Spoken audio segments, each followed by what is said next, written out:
নীল জল আর লাল আগুন। এক বিশাল পাহাড়ের ওপর থাকত এক ছোট্ট ঝর্ণা, যার নাম ছিল নীলা।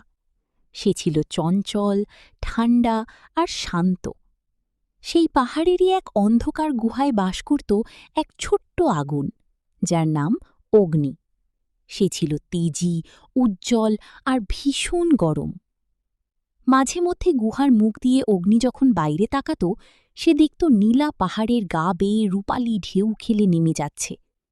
অগ্নির খুব ইচ্ছে হতো নীলার সাথে কথা বলতে, কিন্তু সে জানত আগুনের ছোঁয়ায় জল শুকিয়ে যায়, আর জলের ছোঁয়ায় আগুন নিভে যায়।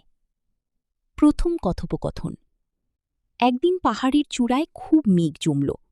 অন্ধকার দেখে ভয় পেয়ে অগ্নি গুহার একদম কিনারায় চলে এলো। নীলা তখন পাথরের খাঁজে আটকে পড়েছিল। সে নিচ থেকে ডাক দিল, নীলা, ওরে আগুনের চাকা, তুমি অত অতল অন্ধকারে কেন বসে থাকো? একটু বাইরে এসে পৃথিবীটা দেখো না। অগ্নি দীর্ঘশ্বাস ফেলে, আমি আসতে পারি না নীলা। আমি বাইরে এলে ঘাস পুড়ে যাবে, আর তোমার কাছে গেলে আমিই নিভে যাব। আমরা কখনো বন্ধু হতে পারব না। নীলা হেসে, বন্ধু হতে গেলে কি সবসময় একে অপরকে ছুঁতে হয়? আমরা না ছুঁয়েও তো কথা বলতে পারি।